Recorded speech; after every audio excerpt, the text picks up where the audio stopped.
저는 은퇴 후 잠시 여행을 즐기던 중 결코 잊을 수 없는 한 사건을 겪었습니다. 오늘 그 믿기 힘든 이야기를 여러분께 들려드리려 합니다. 서울로 향하는 KTX 열차 안. 차창 너머로 빠르게 스쳐 지나가는 겨울 풍경이 펼쳐져 있었어요. 기차 안은 비교적 조용했지만 몇몇 승객들은 가볍게 대화를 나누거나 스마트폰을 들여다보고 있었어요. 72세 김석훈은 조용히 창가에 앉아 커피 한 잔을 손에 들고 있었습니다. 은퇴 전까지 대기업을 운영했던 그는 지금은 평범한 노년을 보내고 있었어요. 그의 옷차림은 단정했지만 세월의 흔적이 느껴지는 낡은 서류 가방을 들고 있어 누가 봐도 그저 평범한 노인으로 보였을 거예요. 그때 거슬리는 목소리가 기차 안을 가르며 퍼졌어요.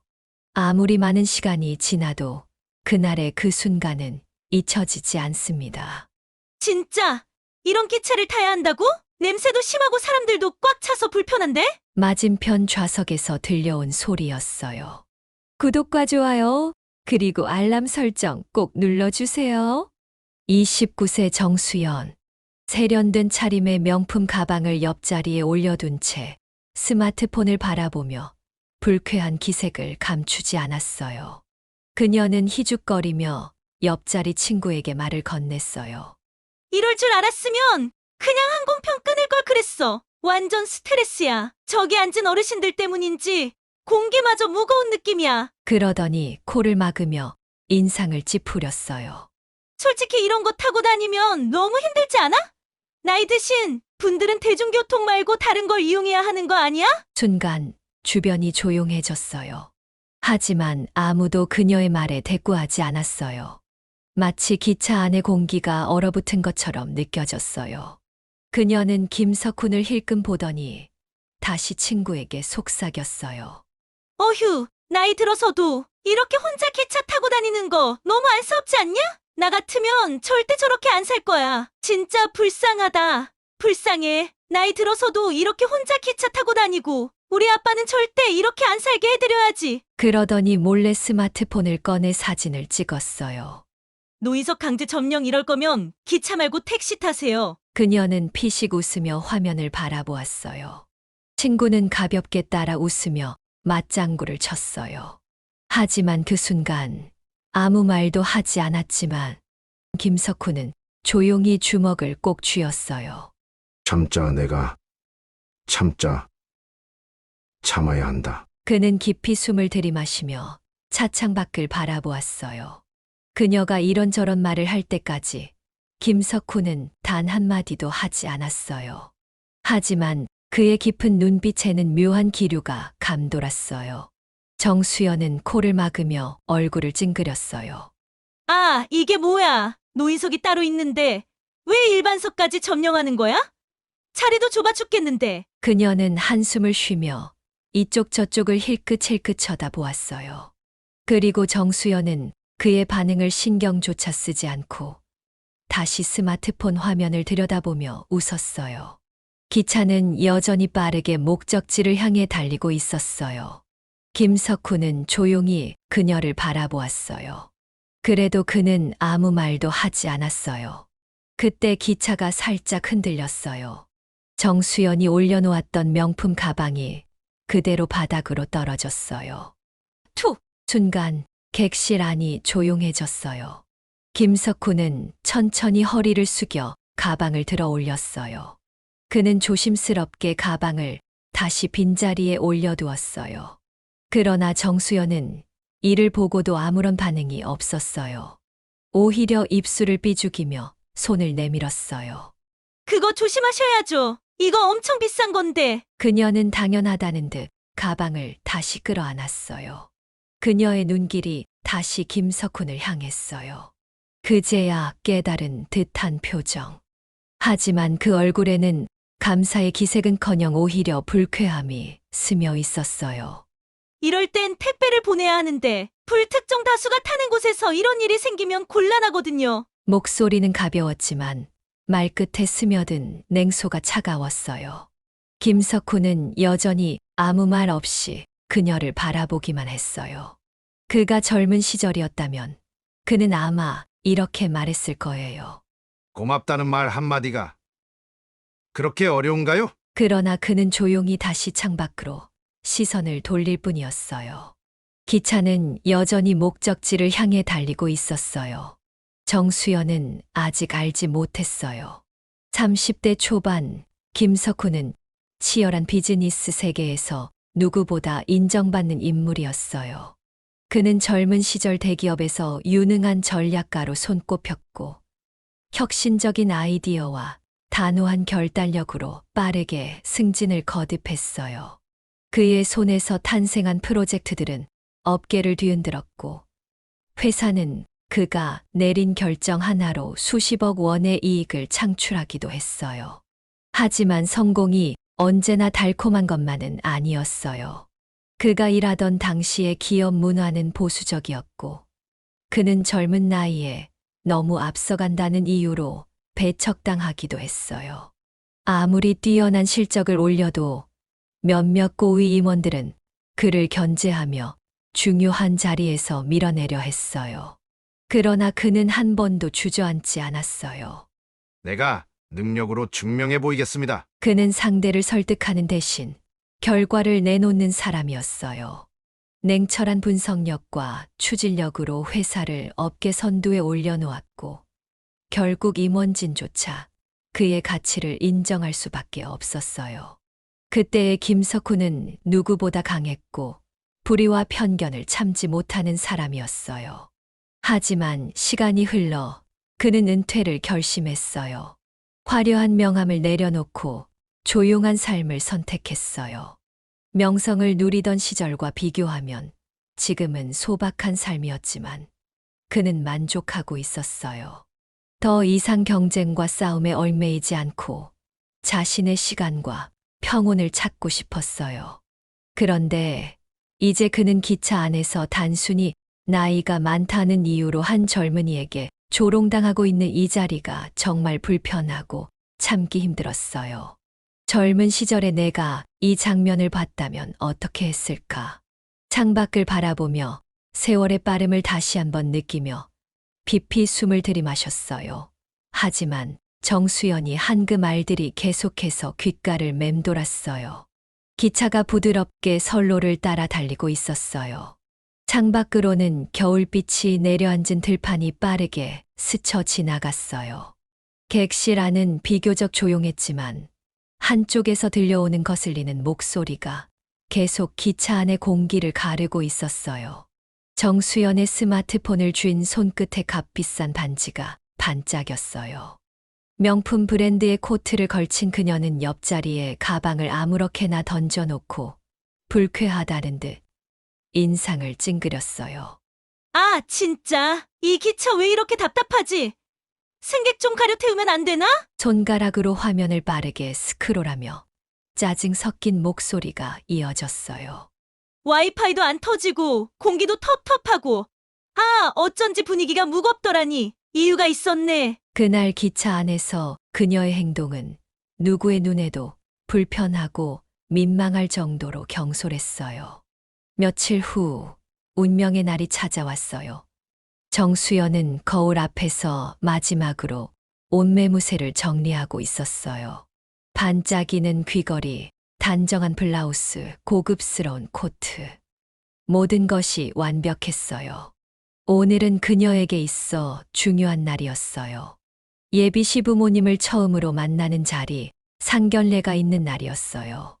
그녀는 핸드백에서 스마트폰을 꺼내 남자친구 32세 이현우의 메시지를 확인했어요.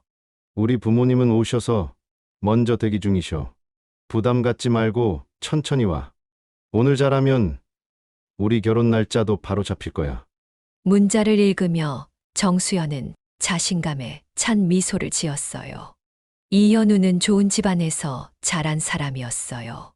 명문대를 졸업하고 외국계 기업에서 일하는 그는 젠틀하면서도 배려심이 깊었어요. 그의 부모님 역시 사회적으로 영향력 있는 인물들이었고 늘 기품 있는 태도를 유지하는 것으로 유명했어요.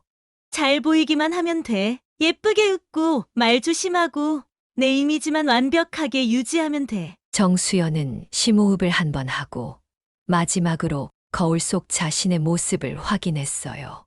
눈빛에는 자신감이 가득했고 입꼬리는 자연스럽게 올라가 있었어요. 오늘만 잘 넘기면 내 인생도 완벽해질 거야. 그녀는 핸드백을 단단히 쥐고 레스토랑을 향해 걸음을 옮겼어요. 고급 한정 식당에 들어서자 은은한 조명이 따뜻하게 빛나고 있었어요. 그녀는 살짝 긴장된 기색을 감추며 테이블로 향했어요. 그곳에는 이미 예비 시부모님이 앉아 있었어요. 그리고 그녀의 시선이 맞은편의 한 남성을 향하는 순간 그녀의 심장이 덜컥 내려앉았어요. 설마 저 할아버지? 숨이 막히는 듯한 순간이 찾아왔어요. 상견례 자리에서 마주한 얼굴. 그날 기차 안에서 자신이 조롱했던 그 노인이었어요. 김석훈. 남자친구의 아버지이자 오늘 그녀가 가장 잘 보여야 할 사람. 그가 지금 그녀를 조용히 바라보고 있었어요. 그녀가 기차에서 조롱했던 그 노인이 지금 자신의 예비 시아버지로 앉아 있었어요. 순간적으로 숨이 막혔어요. 그녀는 온몸이 떨리기 시작했어요. 여전히 김석훈은 조용히 그녀를 바라보고 있었어요. 표정은 부드러웠지만 그 눈빛 속에는 차가운 권위가 담겨 있었어요. 수연 씨, 안녕하세요. 그의 목소리도 부드러운 듯 느껴졌지만 그 눈빛은 날카로웠어요. 그녀의 온몸이 얼어붙었어요. 제발 나를 기억하지 못하셨기를. 그러나 그녀의 가슴 깊은 곳에서는 불안감이 빠르게 피어오르고 있었어요. 오늘 이 자리에서 모든 것이 되돌아오고 있음을 깨닫기까지는 오랜 시간이 걸리지 않았어요. 그러나 그는 이 순간이 그냥 지나가지는 않을 거라는 불길한 예감이 들었어요. 정수연은 최대한 태연한 척하려 했어요. 아, 안녕하세요. 처음 뵙겠습니다. 그러나 그녀의 목소리는 떨리고 있었어요. 김석훈은 천천히 미소를 지으며 말했어요. 정수연 씨, 반갑습니다. 그런데 우리가 정말 오늘 처음 만나는 걸까요? 그녀의 온몸이 얼어붙었어요. 그때 남자친구 이현우가 스마트폰을 확인하더니 갑자기 굳은 표정을 지었어요. 수연아, 이거 뭐야? 그녀가 올렸던 기차 안에서의 조롱글과 사진이 그대로 화면에 떠 있었어요. 그녀는 머릿속이 하얘졌어요. 아, 이건 그냥 장난이었어. 별 뜻 없었어. 그러나 김석훈은 단호한 목소리로 말했어요. 별뜻 없는 행동이 한 사람의 인격을 보여주는 법이지요. 이현우의 얼굴이 점점 굳어졌어요. 그는 이현우를 향해 시선을 돌리며 조용하지만 단호한 목소리로 말했습니다. 현우야, 사람을 볼 때 가장 중요한 건 외적인 조건이 아니라 그 사람의 본질이란다. 평생을 함께할 사람을 선택할 때는 학벌이나 재산이 아니라 그 사람이 어떤 마음을 가지고 살아가는지가 더 중요하지. 진정한 인격은 위기가 닥쳤을 때 드러나는 법이니까. 아들은 잠깐 침묵하더니 명심하겠습니다. 아버지, 실망시켜드려 죄송합니다. 말을 마친 김석훈은 깊은 한숨을 내쉬며 물잔을 들어 한 모금 삼켰어요. 상견례 자리에 앉아있던 모두가 묵직한 침묵에 휩싸였어요. 정수연의 부모님 역시 아무 말도 하지 못한 채 굳어버렸어요. 딸을 감싸주고 싶었지만 상황이 이미 돌이킬 수 없다는 걸 깨닫고 있었어요. 김석훈의 단호한 눈빛 앞에서 변명조차 무의미했어요. 그저 무거운 한숨만이 식탁 위에 조용히 내려앉았어요. 정수연은 손을 꼭 쥐고 있었어요. 손끝이 새하얗게 변할 정도로 꽉 쥐었지만 지금 그녀가 붙잡을 수 있는 것은 아무것도 없었어요. 눈앞에 현실이 너무나도 뚜렷하게 다가왔어요. 이 순간만큼은 아무리 말로 포장하려 해도 그녀가 그동안 쌓아 올린 가식과 허영이 한순간에 무너지고 있음을 온몸으로 느낄 수밖에 없었어요. 100번이고 다시 시작할 수 있다면 생각해보지만 김석훈 예비시 아버지의 말을 되새길수록 가슴이 아파오고 저려올 뿐입니다. 1000번 만번 입술을 떨며 뭔가 변명이라도 하고 싶었지만 김석훈의 차분하면서도 단호한 눈빛이 그녀를 완전히 압도했어요. 이 자리에서 그녀가 아무리 발버둥친다 해도 이미 돌이킬 수 없는 선을 넘어버렸다는 것을. 하지만 수연은 자꾸만 들었던 말이 생각나서 미쳐버릴 것만 같았습니다. 남자친구는 죄인처럼 아버지께 사과를 하고 있었습니다. 아버지, 정말 죄송합니다. 그리고 믿기지 않은지 수연이에게도 똑같은 말을 되물었습니다. 수연아, 내가 정말 우리 아버지한테 이렇게 대했다고? 순간 상견례 자리는 얼음장같이 차가워졌어요. 정수연은 변명하려 했지만 입이 떨어지지 않았어요. 김석훈은 차분히 또 한 번 물을 마신 후 조용히 말했어요. 우리 가정은 상대를 존중할 줄 아는 사람과 함께하고 싶습니다. 배려할 줄 모르는 사람을 가족으로 받아들일 수는 없습니다. 정수연은 온몸이 떨렸어요. 그녀는 남자친구의 시선을 피해 테이블 아래로 시선을 돌렸어요. 수연아, 난 내가 이런 사람이었을 줄 몰랐어. 우리 아버지를 그렇게 조롱해놓고 아무 일도 없던 것처럼 행동한 거야? 난 그런 사람이랑 평생을 함께할 수 없어. 너와의 인연은 여기까지야. 그러자 자신도 모르게 두 손을 모으고 무릎을 꿇었어요. 현우 씨 미안해. 정말 미안해. 죄송합니다. 죄송합니다. 정말 죄송해요. 한 번만 용서해 주세요. 그러나 김석훈은 단호했어요. 사과는 말이 아니라 행동으로 증명하는 것입니다. 그녀는 더 이상 아무 말도 할 수 없었어요. 그녀의 인생이 완벽해질 거라 생각했던 오늘. 그녀는 상견례 자리에서 자신의 오만함이 불러온 결과를 뼈저리게 깨닫고 있었습니다. 그녀는 이제야 알았습니다. 정수연의 모든 꿈은 이 순간 물거품처럼 사라졌다는 것을. 식당을 나서는 정수연의 발걸음은 천근만근 무거웠어요. 그녀는 손끝이 떨리는 걸 느끼며 가방을 꼭 움켜쥐었어요. 마음속 깊은 곳에서 무언가 모든 것이 다 무너져 내리는 기분이었어요. 고급 한정 식당의 문이 조용히 닫히는 순간 그녀는 벽에 기대어 한없이 흐느꼈습니다. 머릿속에는 김석훈의 마지막 말이 계속 맴돌았어요. 가족은 결국 서로를 존중하고 배려하는 사람들이 모일 때 유지될 수 있는 것이지요. 자신보다 약한 사람을 함부로 대하는 사람은 언젠가 가족에게도 그렇게 행동할 수밖에 없습니다. 그녀의 손바닥에는 땀이 흥건히 배어 있었어요. 이럴 리가 없어. 이런 일이 내게 벌어질 리가. 믿고 싶지 않았지만 이건 현실이었어요. 며칠 전만 해도 그저 한 번 웃고 넘길 해프닝에 불과했던 일이라 생각했던 일이 이제는 그녀의 인생을 송두리째 흔들고 있었어요. 정수연은 떨리는 손으로 스마트폰을 꺼냈어요. 자신의 SNS 계정을 열었어요. 그리고 몇 주 전 아무렇지 않게 올렸던 그 글을 다시 마주했어요. 노인석 강제 점령 이럴 거면 기차 말고 택시 타세요. 그때는 그저 재미있다고 생각했어요. 하지만 지금 그 글이 부끄러움과 후회의 증거로 남아 있었어요. 내가 왜 그랬을까? 손끝이 화면 위를 스쳤어요. 그녀는 천천히 글을 삭제했어요. 하지만 인터넷에 한 번 퍼진 글이 쉽게 사라지지 않는다는 걸 그녀는 잘 알고 있었어요. 며칠이 지나지 않아 정수연의 SNS에서 비롯된 논란은 빠르게 퍼져나갔어요. 몇몇 온라인 커뮤니티에서는 그녀의 과거 발언과 상견례에서의 상황이 함께 언급되며 비난과 조롱이 쏟아졌어요. 기차에서 어르신을 비웃더니 결국 자기 예비 시아버지가 그 당사자라니. 세상 참 공평하지 않나요?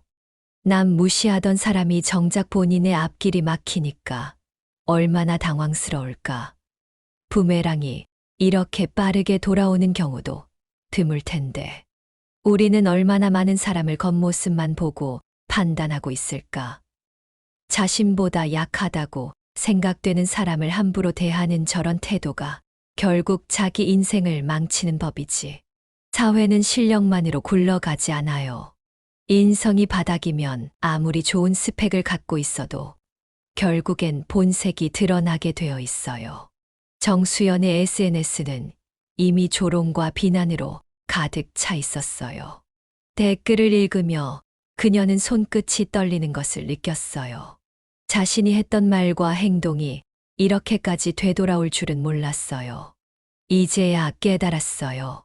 단순한 농담처럼 던진 말 한마디가 순간의 오만함이 결국 자신의 인생을 뒤흔들게 될 수도 있다는 사실을요. 그녀는 핸드폰을 내려놓으며 깊은 한숨을 내쉬었어요. 정수연은 지금까지 살아오면서 단 한 번도 자신의 행동이 이렇게까지 되돌아올 줄은 몰랐어요. 그녀는 비로소 뼈저리게 깨달았어요. 사회는 단순히 스펙과 배경만으로 이루어지는 것이 아니라는 것을.